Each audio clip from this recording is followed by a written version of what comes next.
But the unique aspect of K-pop Demon Hunters, it was entirely through a Korean lens. It featured Korean language, celebrating Korean culture, and that's the key opportunity at a global level. Culture that sits beyond the US. It's almost like there is a dictated version of what you want the culture to know and care about, what they want their consumers to focus on.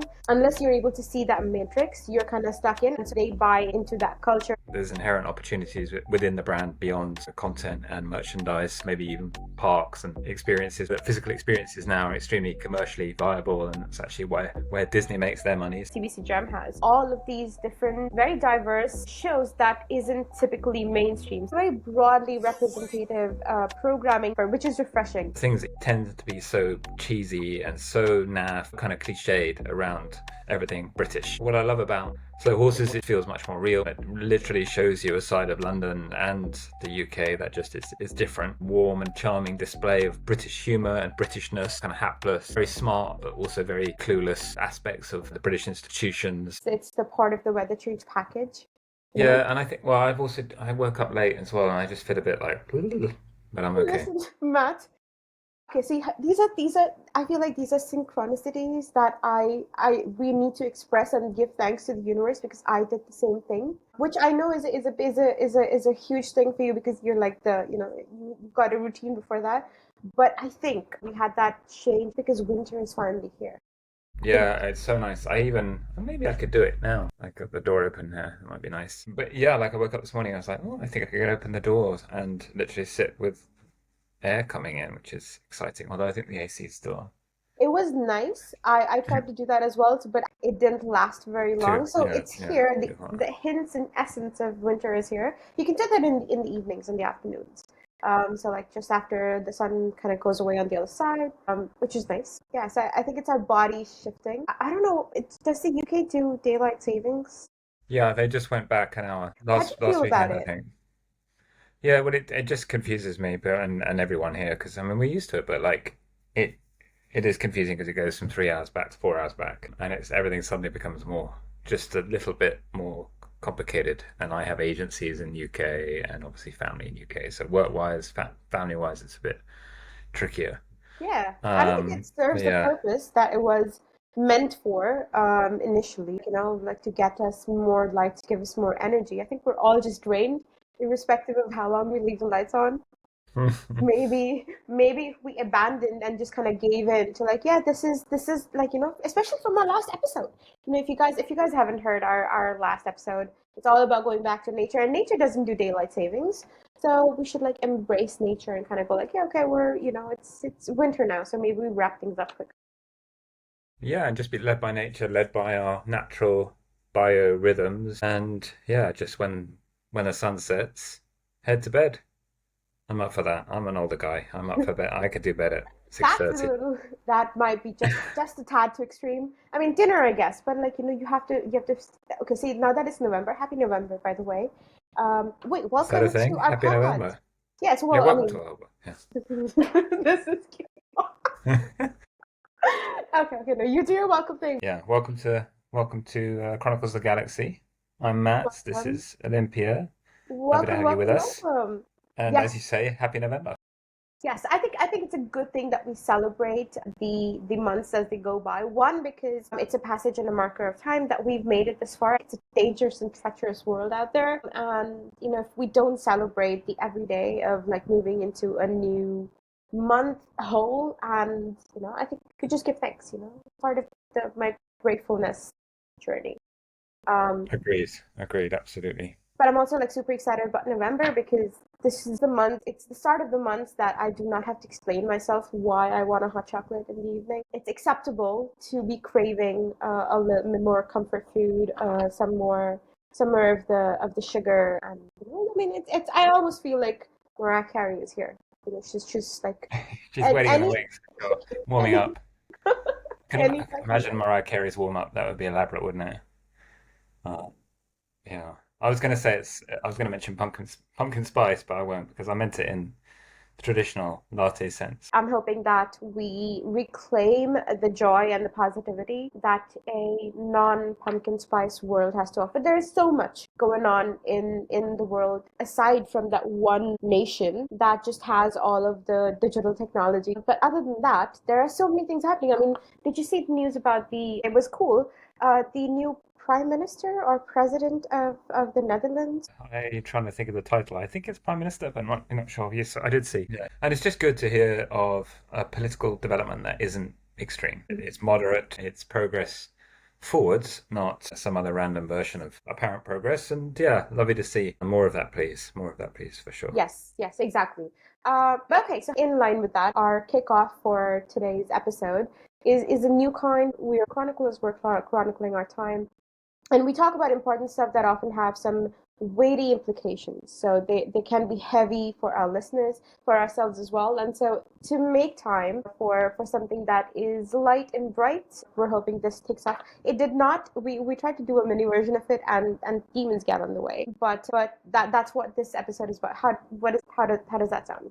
Is that kind of what we're going for today, Matt? What do you think? Yeah, we're kind of talking about what we're watching, what you're watching, what sort of the world is watching in terms of entertainment. I guess we're talking more about sort of relatively traditional TV, but we should probably touch on the kind of the trends with kind of micro dramas and things like that from across the globe. As you say, we tried to have a conversation, a little a mini pod around K-pop Demon Hunters, and it was a lovely, lovely chat, but we lost it. So we can maybe touch on that today, and there's all sorts of speculation for future spin-offs of that as well that we can look forward to. But yeah, we're talking about all the shows, all the entertainment that we've been watching, that we see the world's watching. So I don't know if you want to kick us off with some thoughts on that. Yes, okay, let's start with the fact that I don't think I know anybody who still watches TV. I know it still counts as television programming, but I don't know if I can still call it TV because to me it's just OTT. Even if I watch it on the TV. Well, exactly.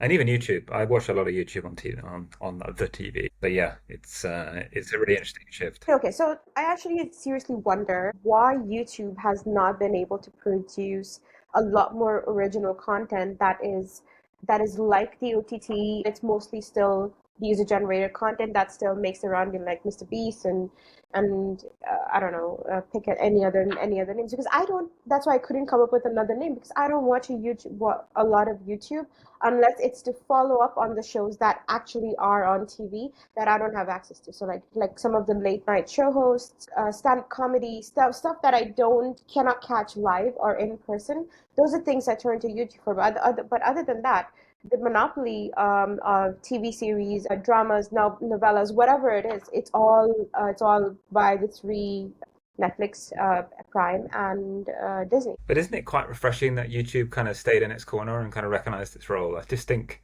they could have easily, like you say, I don't know, back in the day, maybe what, 10, 15 years ago, I don't know when it would have been the right time, and they could still do it now, start to try and really evolve into creating original content and building their own studios and their own output. But and of course that's what many other brands and businesses have done, as you say. That's where Amazon has sort of come from, etc. But and Apple. But there's something quite refreshing about YouTube, kind of just sticking to its position and really kind of holding its point of trying to be reflecting culture rather than leading it. And they've still, I mean, they've been very dominant in that regard. So the role they play in the world is somewhat smaller, I guess, but it's still huge scale, and it's still so kind of broadly recognized within the industry as being the go-to place to share this content. So I don't know. I think it's just nice that they've had that kind of integrity to kind of hold their position. I don't know how you feel about that.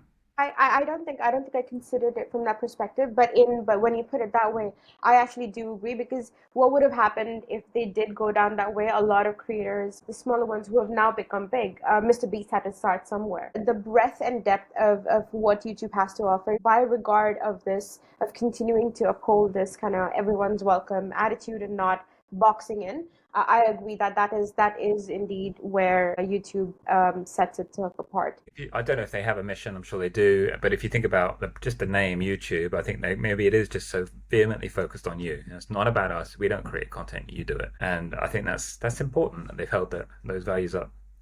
That's right, that's right. Oh, the one that we dropped off the last time, K-pop Demon Hunters. Oh my God, was that an amazing summer sensation? And like you said, the last time we spoke about it, I don't think there's anybody to this moment who doesn't know what that is, and hasn't actually bopped along to that OST. Yeah, and obviously it's it's a movie, it's a piece of content, but it's also reflective of so much more. It's like a movement, an aesthetic, and a whole shift in the entertainment industry from west to east. And we talked about this before. But yeah, I mean, an amazing sensation. I think probably very timely as well because it feels to me, I don't know, this is just a personal feeling that Netflix is sort of somewhat losing its control and grip on the industry. They've always, from the last sort of 15, 20 years, had massive budgets and been able to really push the sort of content industry forwards. But it feels like they've somewhat fallen behind of late, whereas this has allowed them to kind of reassert themselves on the global stage. And, no doubt they will continue to flex that muscle moving forwards, both in terms of, sort of Korean content more tactically, but also more broadly trying to kind of better understand the world of content moving forwards and the associated dynamics and how to talk to the future customer, because the future customer definitely isn't the customer that got them where they are today, and they need to kind of keep pace with those changes. I think they did start with that, and after our conversation last time, I realized that they've been microdosing this kind of welcome inducement of the cultures that are actually a part of their consumers that are going forward going to be a bigger chunk. Do you remember the movie Turning Red? Yeah, yeah, yeah. So that was a wonderful little glimpse into I think again Korean, I think it's Chinese. Chinese. Was it Chinese? I think so. It's probably then Chinese. Then there was another one that was Japanese, Big Hero 6. So I do think they've been testing it out for a while. See, some of those experiments work and some of them don't. But yeah, so are you almost saying that if there was to be a sequel of maybe or a spin-off maybe of the Saja Boys or and of like the Demon Hunters going through another phase of their life, that's what's gonna bring Netflix back into the spotlight, because I kind of agree that who has taken it away. Netflix's market has been eaten by two competitors, which is Disney and Hulu together, and YouTube. I think a lot of people are turning to that, craving real content, real people reflective of themselves, and they turn to those two platforms. Yeah, I mean, I think they're smart. Yeah, they're going to try and invest and sweat this K-pop asset as much as they can. But I think hopefully they see the bigger trend here, the bigger opportunity, which is kind of really embracing cultural trends and cultural dynamics, and really trying to make sure they create content that is born of the world beyond the USA. You mentioned things like Turning Red, that, and what was it, San Fran Tokyo. That was very clearly a hybrid. It's sort of born of the US, melded into Japan, and vice versa. But the unique aspect of K-pop Demon Hunters, it was entirely through a Korean lens. It featured Korean language. It was entirely celebrating Korean culture, and that's hopefully what they see as the key opportunity here: is how can they do things that are really born of other cultures and connect more at a global level, but are very much seeded from that original kind of global culture that sits beyond the US, and really starts to connect properly with global audiences. I mean, I wanted to ask you, how do you feel about, I mean, obviously Netflix, I'm imagining is big in India, but to what degree does it really kind of reflect and connect into sort of local culture? To what degree are there shows being created? I don't know anything about Indian TV, and obviously we all know Bollywood is or was big and has been for decades. But what about the sort of TV culture and the sort of shift to TV? Has that happened in India? Were Netflix enablers of that? Are there other brands that are more kind of locally connected that are challenging Netflix or bigger than Netflix in the country? And where do you see their kind of role in the Indian kind of entertainment mix? Yeah, I do not have the stats on this, so I might be wrong. But from what I'm seeing, Netflix has not made as big of an impact as it would have liked in the Indian subcontinent. And mostly because, like you said, there is a very large and thriving foothold already of not just Bollywood, but um, each area has its own art knowledge. I don't know. There are many woods that are part of it, Many but words. They are, and they all have their stronghold in the local people who own those networks. So TV is a huge thing here, and like I said, I I didn't want to be mean, but my parents are the only ones that I know who watch TV for TV, and even then they don't watch the programming now. They used to watch a lot of that program, but once they were able to distance themselves, they were able to see the kind of facade that there is, but it's almost like there is a dictated version of what you want the culture to know and care about. It's a mandate of what they want their consumers to focus on. And unless you're able to see that matrix, you're kind of stuck in. And so most of the nations are stuck in that matrix. And so they buy into that culture. So let's say a storyline about the good daughter, the good housewife, the good daughter-in-law are all going to be eaten up. But if there's something that steps out a little bit, she might be a career woman, she might be a divorcee, she might be a single mother. None of that is welcome, and Netflix is all about that. So some of the content that has made out onto smaller OTT platforms that Netflix then obviously features are the ones that are outside of the publicly accepted rhetoric of what Indian lives are. So that's where the OTTs have made a mark. In a sense, Netflix is playing an important cultural role, yeah, in terms of Well, it's not making onto Netflix. Even then there's something called JioSaavn. There's Hoichoi. There's again regional content OTT platforms that rival Netflix and have taken up that space. So they're the ones that the people who want to look for these stories and who want to create these stories turn to. And I'm not saying that this is a lack of trying. Netflix now has a lot of the Bollywood legends featured in shows. They realized that the only way to get through this main crowd isn't through the little platforms, it's to go through Bollywood because the entire country still has a lot of respect for that. So I think it's a work in progress. They're just getting started, but it's going to take a long way to make space for themselves with the giants that already exist. mm, yeah, it sounds like it. But I guess that they've got the budgets and they've got the patience to try and make it work. And I feel like, the Korean tactics are slightly different. They don't have this mega industry like Bollywood to sort of latch onto, so they're sort of taking a more grassroots approach, and that seems to be working. I And don't know if I can say that. I mean, because K dramas are big, right? K dramas, and I mean, there's a lot of content that comes out of there. I think from the Korean perspective, content coming in and being featured is a part of the push that is coming directly from South Korea about making a global presence. I mean, if you remember the BTS phenomenon, I'm not ashamed to say I was quite obsessed with them, and I looked into their casting and whatnot. They were actively looking for Korean faces that were not too Korean, but they were that those that yeah, were yeah, slightly more Western. it was a deliberately global play, right? Yeah. Exactly. I think that push from within the country and that programming from the nation is also being reflected in the people creating, and obviously with shows like the K-pop Demon Hunters, like you mentioned, they're unapologetically Korean, and they assimilated a lot of the Korean folklore and all of that into digestible content that is accepted and celebrated by the rest of the world. Yeah, yeah.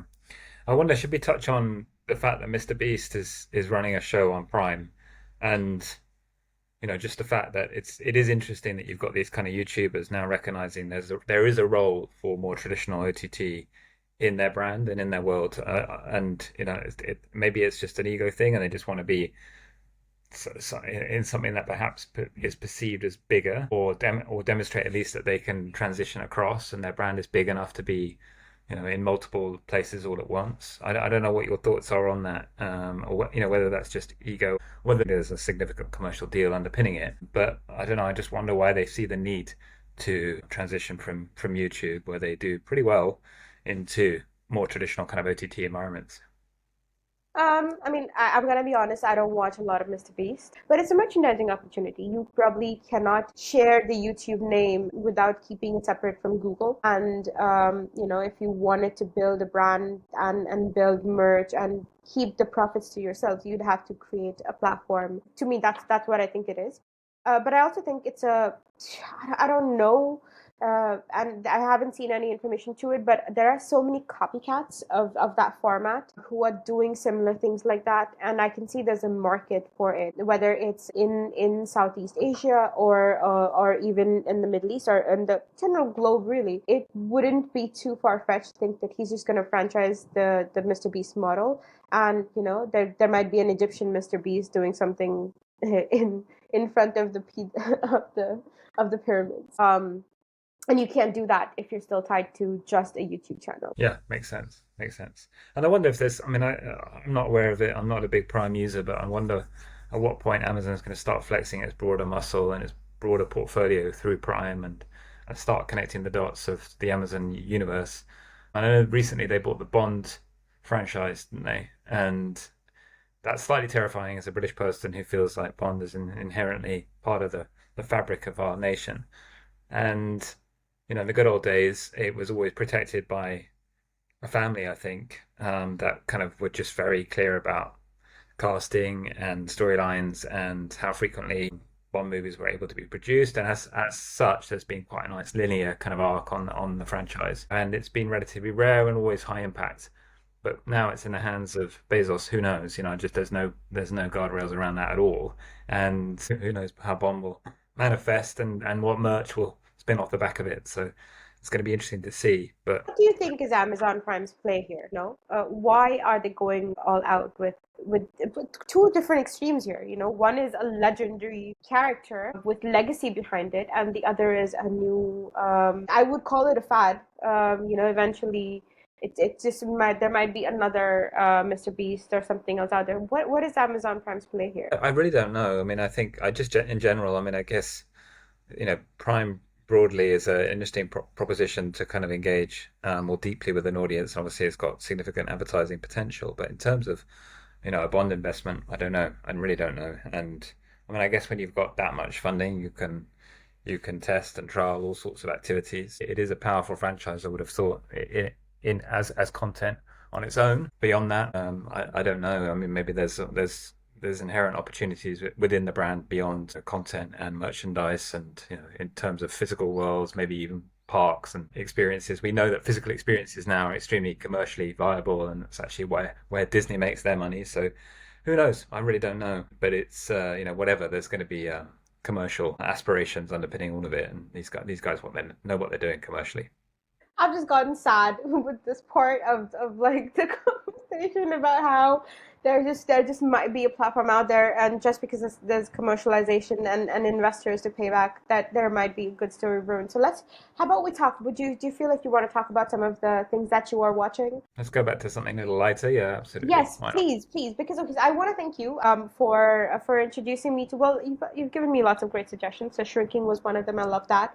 I don't know if you mentioned Ted Lasso to me, but I love I that. definitely have done, but I feel like you'd already discovered it. But yeah, Ted Yeah, I Lasso think we discussed it. as good as TV gets, but it's a little old now, of course. But yeah, amazing. Worth watching anytime. Worth rewatching. I like to watch Ted Lasso every 6 months or so, just to make me feel better about the world and myself. Exactly. It's a wonderful escape and break in pattern from all of the male bravado that is out there, and the idea of what sports is and what men do together. So yes, it's a welcome breather. And shout out, I mean, it's basically the common thread here between Shrinking and Ted Lasso is Brett Goldstein. Goldstein or Goldstein? Goldstein? Goldstein. Who just has to be the greatest thing in TV today. I haven't seen what he's up to right now, but certainly that is awesome. I think Shrinking has another series coming out, but there's just something about his touch, the way he writes, it's just so heartening and human. Yeah, just so much humanity in his characters. And he's a great actor too, so yeah, kudos to him. I love that Roy was not like Roy was written and then he was chosen to be Roy, and that it wasn't because to me Roy and Brett is like together, like Yeah, that's yeah, the people I know. yeah, yeah. No, That's exactly. who he is. But then of course I watched King and then I'm like, wow, he really is a good actor. So I can see that change. Yes, I'm very excited to see what he's coming up with next. Is definitely gonna be exciting. I struggle with him in Shrinking actually because I think Shrinking is a great show. It's a broader issue I have is British people playing British people in American content, and there's always it's just I don't know. It's something about the way. the interaction is just always so kind of cliched and naff and kind of embarrassing. And I don't know, it's something. I mean, he's obviously written it that way, and it's still funny, but it's just I just find that interaction really awkward, and I don't think it's ever been well done. For some reason, it has to be such a thing. You can't have a British person in America without talking about the fact that, oh, you're British in America, and there has to be this whole kind of cultural interchange and confusion and jokes, and I don't know. It's just so predictable, and yeah. I mean, okay, so I think Brett's character in Shrinking is written to be that kind of awkward, Mm. Yeah, of course, awkward yeah. comedic. But I mean, an answer to your to this would be Mrs. Harris, right? Did she actually make it to America, or was she still in Paris? I don't know. Um, I only know the ones that rhymes with their name. So yeah, that I would be think, cool though to do a whole series of Mrs. Harris going places. yeah, right. I This think she's week, the one. Mrs. Harris goes to Rio. Carnival, Mrs. Harris during. That's gonna be. But no, I would watch that, and I don't think I think Mrs. Harris is the kind of character you wouldn't be awkward because she's always nice and she's Well, she's so grounded and rooted, and she just talks to the person behind the person, and that's the charm of it. But yeah, that's an interesting thought about. That's a great spin-off. I mean, come on. Or does it always have to that's. rhyme? I mean, I don't think there are going to be Mrs. enough Harris cities. goes to Dallas. Okay, I love slow horses so much. You do it good. I'm a sucker for a spy thriller, anything. So there's an old TV series called Castle from 2009, and that is on a loop constantly when I'm working, designing, anything. So it's my background play. And so I ever since you mentioned it to me last week, I've now completed 3 seasons. Well, that is Well, good. can you tell I'm obsessed? Yeah, I'm Um, guessing you like it. And how are you finding them? What season has just come out now? Is it 4 or 5? five. It's five, yeah. Okay, because I've just finished that. Yeah, it's cool. It's cool. Sorry, carry on. No, I mean, tell me how you found it because it's something that I would not have watched unless somebody recommended it to me, even if it is in my wheelhouse. Why would you even recommend it to me? Because it was not a part of anything that we were talking about. It's a Well, good recommendation. it, it connects nicely into what I was just saying. It's like a sort of cultural expression of the UK that I really kind of buy into because it's cool and it's interesting. It's much darker, because we always see so much cheesy, I don't know, just cheese about the UK in particularly kind of global content. So stuff that you get out of the UK for UK residents or UK audiences is tends to be a bit more authentic and normal. But the things that you see out of a brand like Apple or some of these global content platforms tend to be so cheesy and so naff and so kind of cliched around everything British. And it all has to be sort of, just that classic kind of cultural cliche of everything that people think Britain is. But what I love about Slow Horses, it just feels much more real, much more gritty. It literally shows you a side of London and the UK that just is different. But it's also a really lovely and kind of warm and charming display of sort of British humor and Britishness and the kind of hapless, they're very smart but also very, very clueless kind of aspects of the British institutions.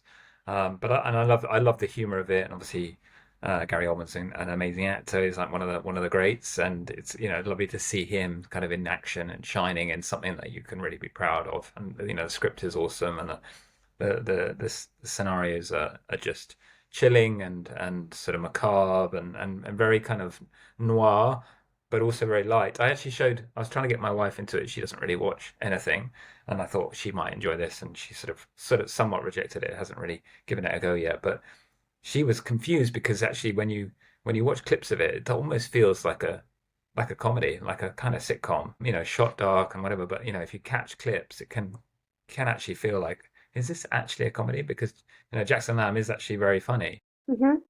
and the dialogue is very kind of humorous between them, but it's also very kind of sharp and quite nasty at times, and also of course very violent and quite quite unnerving. But no, it's a great series, and it's got this. I love that kind of duality because it feels very kind of English to me, and obviously as an expat, but born and bred of the UK, it's nice to see that on the screen. What are your thoughts? Oh, I wouldn't know about the English part, but I love every other aspect that you just mentioned. I do think it's funny. I think because Castle had that same kind of, it was macabre, but it wasn't like sad macabre. It was grim, it was dark, but there was also humor in it. Okay, so here's a part that I think is quintessentially British. It's the obsession with farting, with passing wind. Yeah, yeah, I don't yeah. The know. flatulence is shocking and frequent. Is that a thing? Is that like a very common thing in I don't know, but what I love about it as well, that is the way they react to it as well. And it sort of, I mean, there's less of it in the latest series, but there's still some. And it's just the whole, it's the way they kind of, they're almost like kids. They're literally like, oh, that's disgusting. They're like holding it, like, oh. And everyone's like, people are like literally, choking and opening the windows and stuff. And it just reminds you of like, I don't know, it really reminds me of being back at school kind of thing when that kid in the corner who just the odd one that just wouldn't stop breaking wind. And it's just hilarious. It's just he's just so shamelessly, I don't know. But somehow charming as well. And I would still want to spend time in Jackson Lamb's presence, even though, you might want to keep your distance a little bit. Maybe not in the same car. And okay, so I didn't when you mentioned Gary Oldman, and I instantly knew who he was, but I didn't know from where. And then I realized he was Sirius Black in the Harry Potter movie. Well, I was going And to say to you, he must have, because me and Harry Potter, I'm not clued up on it, sadly, but I know that these guys are all in these kind of movies. And I nearly said to you, because I wasn't sure what I was going to say, he will be in Harry Potter, because he's just that kind of actor, and it's that kind of Mhm. concept. And he's been in everything, and he's like, and his range is insane. He even looks, his ability to look completely different, and you almost don't recognize him, and then you're like, hold on, is that? But that's true acting, and he's one of the true greats. And then you've Yeah. got Kristen Scott Thomas in it as well, yeah, and she's a bit of a She, legend. yes, she is. Yes, she is. She is amazing. She's one of those people who somehow managed to not do a lot, but then also be in a lot, and in a very memorable way. Like she delivers on every role that she does. So and I love her. I wish there was more of her. Obviously, I think there was enough of her in the first season, but by the second and third, not so much. I think there was a little less. So I would love there for it to be more. But I love these characters. The differences in his team and the difference in the park. And I don't know who the lady is that plays Standish, but I'm loving her character It's arc. great, isn't she? And just the way he just will not let her alcoholism go, and it's just his sort of, he just pokes and pokes, and it's like so nasty, but also very funny. Hmm. And she almost kind of knows it as well. She knows it's coming, and but she has such affection for him, and that's the thing is they all hate but yet love each other, and they are a unit. And in the same, I mean, he is incredibly loyal to them as well, but also spends his whole time offending and pushing them all away. It's really compelling stuff, Yeah, and it's like Garfield come to life. yeah, But like, I mean, it's an interesting parallel, but yeah, okay. Yeah, interesting. And he's yeah, and River Cartwright's Dido. mhm, mhm. Oh Dido? wait, Dido. he's that Dido? Fido. Okay, all right. Well, I mean, in that case, I don't think we're as dated as we think because we can't name that character. I think it's a win for us. That's good. That Um, is good. Yeah, yeah, we're right? too immersed in the now. Yeah, yeah, It's way exactly. back. It's like before our time. No, but it is good, and it keeps going, and it sort of it just feels so fresh every series. There's interesting actually insights you suddenly get because I mean one of the things about Jackson Lamb is he is an enigma, and he's obviously a very broken and bitter man, and you don't really know why. But I don't want no spoilers, but you do get some interesting insights into his backstory in the latest series, and there's just a moment of like, wow. So yeah, you'll enjoy that. Okay, see here. Okay, thank you so much for the no spoilers bit because it took me everything I had to restrict myself just to the three seasons that I've watched. I'm actually midway through season three, and that's what took me so much while to do anything. And also, okay, so I wanna mention one other thing that I know you. I don't think you've watched it fully, but it kind of leads me to one of the things that I do want to talk about. Schitt's Creek I from the have watched it. CBC. I have watched it. But yeah, not fully through, and I enjoyed it actually. It's just Okay, I okay. try and watch stuff with my kids, because it's a great opportunity for us to kind of bond. And obviously, it's just a classic family dynamic of everyone's got their own screens and everyone's off got their own lives, and it's very easy to sort of fragment. So we do use somewhat gratuitously try and use the odd series or the odd concept of show to kind of bring the family together and watch something together, enjoy something together. And we try and make sure there are things that are quite grounded, are quite worldly and interesting. So he has a show actually. Eugene has a show on Apple TV, which is The Reluctant Traveler. Have you seen that? And that's him kind of going around the world as it sounds. So it's him as an older man. He's like 80, I think, nowadays, and he's basically spent his life kind of living in comfort in cities, and he's from Toronto, and so it's him. It's him as himself going on, sort of realizing that he hasn't got long left and wanting to discover the world, and he hasn't really done that. So that kind of show we really try and watch for the kids, because it's a lovely kind of moment of really kind of traveling all the world, and we start to kind of also build our list of places we want to go as a family, and it's really nice. And he's actually a really interesting kind of travel companion. But because of that, I ended up thinking, well, we should watch Schitt's Creek because he talks about his kids in that show, and but it was a little more. The language was surprising, and yeah, so we had to stop watching it. And like I say, I try not to watch too much content without the kids. I mean, obviously, I've seen Slow Horses without them, but yeah, I haven't seen much of Schitt's Creek. Although it did look promising. I love the setup, and I just loved it. I mean, they're obviously a very kind of arrogant and overprivileged family. And like, what is the perfect expression of that? Well, we buy towns as a joke As a because it, birthday. yeah, because that's just so disgustingly excessive Yep. and thoughtless. And but what's the perfect irony of that? Well, making it so they have to go and live there because they have nowhere else to go. So it's like making people literally just immerse themselves in their joke.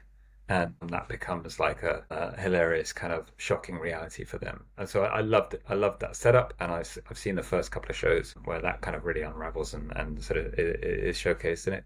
It's cool, but I haven't seen beyond that. I'm assuming over time there's a relatively obvious arc there, but I'm sure it's fun to follow. How It have you is. It found it? is. It's I mean, Schitt's Creek was one of those shows that was on my list I wanted to watch specifically because of Eugene Levi. Well, and like you mentioned, there's a visible way where they're going, but it's fun how they got there and the choices that they made along the way. But why I wanted to bring up Schitt's Creek is because it's opened me up to so much more programming that CBC Gem has, and they have all of these different, very diverse shows that isn't typically mainstream. So there is a show called Baroness. It's about women who are working in Toronto. There's also another one called Working Moms. There's North by North. So it's a very broadly representative programming. There isn't a layer of sheen on it. It's not like they've modified it in any way to make it digestible for a global audience. They present it as is, so unapologetically diving into the depths of it. And I don't know if there's any other programming platform that has something like this to offer, which is refreshing to be able to stand, especially in our times, and just kind of openly talk about these things. It kind of one shows where it stands for. So CBC, when it started as a magazine, and they literally said these are the sights and sounds of our time, which I thought it related very well to us, kind of, which is kind of what we're trying to do. We're trying to chronicle what we're doing, what our lives are like, and so they've just been true to that throughout 75. So that is really refreshing. So I'm very excited to see those that platform grow bigger. The CBC Gem is open and free, and I don't know if they're competing or trying to be a competitor with Netflix or any of these other bigger OTT platforms. But I'm certain that their original programming is gonna make its mark across global audience if they so choose to do. Yeah, and I think we talked more about earlier about YouTube, and then of course the kind of more traditional OTTs, and maybe there is an opportunity in the middle there to do something that's not necessarily user generated, but can also feel authentic and real, and has the production values of something that's a little bit more spontaneous. And I think that's an important role in the world. Production companies and more formal TV content creation to sort of turn the camera on society and capture that and showcase that sort of, and mark that, sort of catalog it, library it almost. So yeah, I think that's interesting because there is that gap between YouTube and the very polished sort of Hollywood style content that we see at the other end of the scale. And it'd be interesting to see that grow over time. I think we've only touched the surface of bigger industry dynamics, but also some of the sort of trending content. Like I said at the beginning, I talked about the kind of micro dramas. I was very curious to hear you mention that, and I want to know what you mean by that, because that's not something I know. Wattpad exists, but it's not something that I have had the chance to explore at all. Well, I'm not a great watcher or a great consumer of this content. It's not for me. One because I'm older, and two because I'm Western, and yeah, it's mostly on platforms like TikTok. But yeah, I mean, I think it's very much a dynamic coming again out of from the East rather than the West. Although I think it's now being embraced at a global level. As I say, TikTok is a key platform for this, but there's also kind of bespoke platforms that are sort of purposed around micro content. And yeah, I mean, I think it's an interesting one. I mean, obviously, the fact that we all have increasingly kind of fleeting attention. We have less time. Some of these. There's always going to be different formats of content. Some of these, we're always happy to watch movies, but although that is a big commitment, but it does feel like movies are getting longer and longer at the same time, and more kind of self-indulgent. And series are relatively short, but they can also be sort of slightly longer. I mentioned before that there's a new series of The Morning Show on Apple TV, and it's been a pretty successful series, I think. And those can last up to sort of 45, 50 minutes per series. So that's quite a commitment of time. And meanwhile, people are just scrolling through content on phones almost instantly, expecting clips to be 10, 15 seconds. So micro dramas could be 60 seconds, 90 seconds. I don't know too much about the sort of discipline around that and the thinking around that, but I'm imagining there's certainly iterative understanding in terms of what works and what doesn't, coming back through analytics on those platforms, and content creators are leveraging that. Of course, there's opportunities to stitch these together and tell a story over time. But it's just recognizing that people have kind of glimpses of attention and serving up content that's interesting and engaging within that small, tight window. And, I imagine brands are also watching it too, because again, that feels quite advert esque, and no doubt looking to insert themselves because they're trying to insert themselves in culture everywhere, and that's part of our role as cultural chroniclers is identifying the trend, the customer, but also the commercial kind of dynamics inherent in that as well. Because I've seen these fleeting glimpses where there's like a very short perspective, and you look at 2 3 different characters, and there's a narration of what's going on, and that's it. So it's less than a minute and a half, and that's it. That's a micro drama that's done there, and it was entertaining, and obviously it's designed to keep you hooked. It is designed to give you a hit of dopamine, and then want more. And so I get that, but I don't think we need more of that in this world, especially. um I understand catering to this shorter attention spans, but I don't think it's doing us any good. And so Yeah, wanting you to could argue watch that it's almost making the attention span shorter. it is it and it's gonna come to a point. I mean, there is research coming out of it, out of like so many people who are finally studying this, and because it hasn't been around for too long, and so social media and like reels and shorts and whatnot, so people are looking into it. But our attention spans, what it was 50 years ago, is not the same, and if you only keep catering to it, it's only going to get worse. So I think there's already enough digital content out there that is engaging and designed to make money from your attention.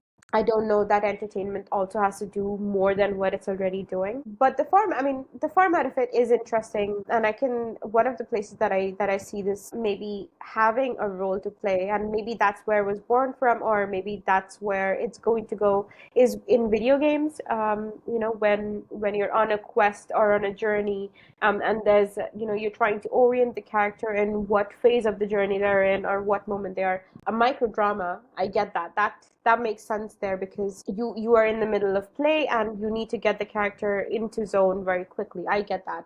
But outside of that, it feels like the wrong direction to be pushing creativity. I mean, think about our pod for just a second, and this is like, it's a personal preference that I'm talking about. We tried to do our mini pod, and that still went about half an hour. So I think not feeding this short attention might be good. And so instead, I support this in reading. Wattpad has these little chapters that they put out. So I think, as far as I'm aware, an author puts out a chapter or a short snippet almost every day as part of their thing, and it gets added on to like the rest of the story, and they publish again the next time. Like you don't get to read the whole book, which I think is a much better form of microdosing than microdramas. Which is how a lot of like some of the greatest authors kind of started. Yeah, like I'm pretty sure Dickens was all of his work was published in the UK magazines or newspapers, and it was literally sort of serialized. Okay. And yeah, I mean, I think a lot of this because that was the commercial opportunity for writers in the day. You know, you could I mean, thinking Shakespeare, but I think maybe not, but certainly Dickens, I think, and many others. And you know, obviously this is all cyclical, but you're right. If I think if it's moving you towards something bigger and recruiting you into something bigger and something that's a little more worthwhile, fine. Um, it depends about the orientation of it, I guess. And if it's heading down into something smaller and smaller and smaller and pushing you into something you're with every clip you're almost clipping your brain, that's a problem. But if it's a bite-sized piece that's taking you into something bigger and training you into a world of something deeper, more cerebral and more rich, then yes. And yeah, it's about the orientation. I'm not sure it's headed into that bigger world, and if not, I'm not sure we should encourage it. But I guess the problem is you know, people aren't chasing the ethics or the morals, they're chasing the money. That ends up being somewhat open-ended, and you know, there's little we can do to control it.